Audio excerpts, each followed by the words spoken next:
Today's episode is brought to you by Mazars. Sound Cartel.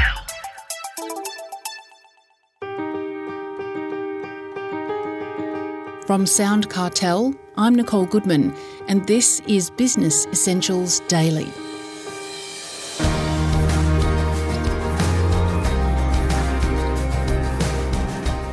Everyone wants to be fairly compensated for the work they do. That's a given.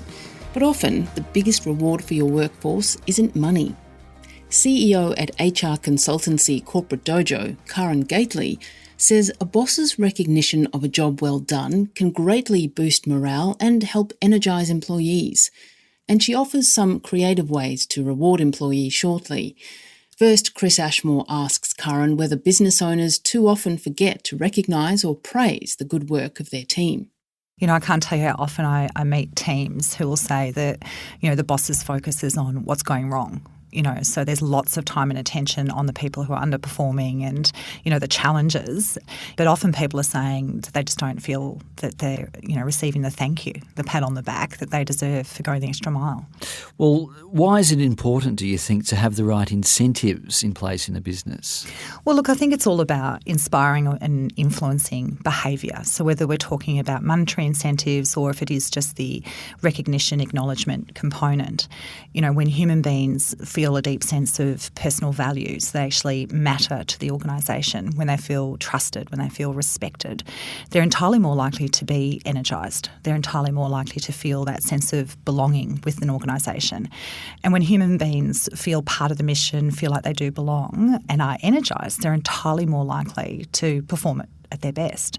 So, it makes sense for organisations, for leaders to take the time to say the thank yous, to acknowledge people, to build that sense of, as I say, personal value so people want to keep striving and want to give more.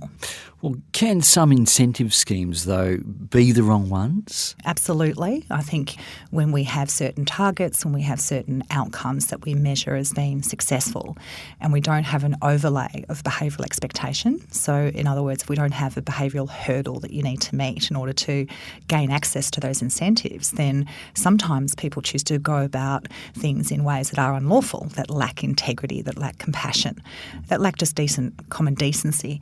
So again, we need to think very carefully as leaders, what kind of behaviour are we actually motivating and inspiring through those incentive programs? Mm-hmm. I suppose a lot of people think of money as a reward. Is that sometimes not the best step forward for motivation for their employees? Yeah, look, in my experience, there's certainly certain professions where there's a long-held expectation that there's upside through bonuses, etc. So salespeople, for example, are typically looking for that as a component to their package. But there's plenty of research that demonstrates that, it is actually the thank you, it is the acknowledgement, it's more the recognition piece that inspires a change in behaviour. In my experience, remuneration is something that if people feel ripped off, it will demotivate, it will undermine the strength of their spirit and their engagement. If they feel fairly rewarded, so they understand what they are likely to earn in the market and they believe that the employer is doing the right thing by them, then, in my experience, that's a neutral equation. To pay somebody more money doesn't necessarily give you more engagement or more performance, especially when you look at it in the context of an absence of a thank you. You can throw all sorts of money at people, but if they don't think you actually appreciate them, then again, you undermine your own ability to leverage their full potential. There is so much for leaders across industries to manage today, so don't feel like you're alone. There's a great resource actually called Leading Conversations. It's a podcast from leading teams, and it shines a light on the kinds of issues that impact performance, eat away at culture, and how they helped to turn things around. There's 3 full seasons of Leading Conversations available, so start listening at leadingteams.net.au/podcast, or it's free wherever you listen to podcasts.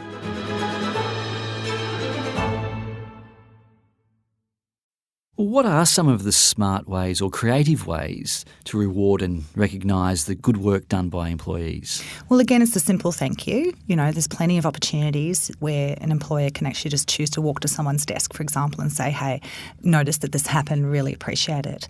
Clearly, it can be through staff communications, so through your staff newsletters, whether it's in a team meeting. It can also be through recognising people through opportunity to get more training, to be seen as someone who's ready for promotion promotion within the organisation. So, again, if you make behaviour matter when you're rewarding people through promotional steps, then again, it can inspire people to behave in the right ways. So, there's lots of opportunities like giving people, clearly, if we're talking about money, we can give them spot awards, we can have peer-nominated awards that, might just be as simple as movie tickets. But again, it's getting the whole team to look around the office and point to the types of people and behaviours that should be recognised. Do you have an example of a business doing something creative, something left field perhaps that motivated its employees? Yeah, look, I work for a listed technology business that have this fabulous way of getting the team excited about innovation. And they have this hackathon where they literally, over a 24-hour period, have these teams going crazy trying to develop the latest and greatest new exciting thing that they can take to market. Now, they're in financial services, so it's not like they're just playing with, video games or things like that. They're coming up with products that can really make a big difference. And look, the reward piece is through the recognition. Those teams get to present their ideas to the board. There's a board panel that judges, their ideas, and then whoever wins the competition actually gets then a budget to start to actually work on making this thing real. So, for that as an example, the participants of that process clearly are being rewarded and recognised by just having the opportunity to present to the board when they, may not otherwise. That obviously then creates opportunity for them to be seen and to be recognised as talented people in that organisation.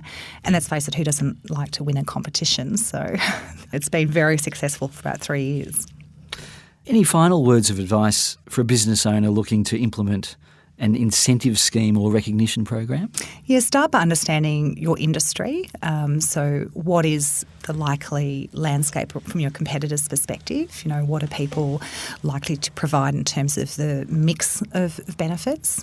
And, then think about what sort of behaviours, what sort of outcomes do I want to inspire and motivate? And, what are some of the targets that I can set? But also, as I said before, what are some of the behavioural standards that I can set as a hurdle as well to make sure it's not just what people are doing, but how they're going about it that's rewarded and recognised. That was Karen Gately, CEO at Corporate Dojo.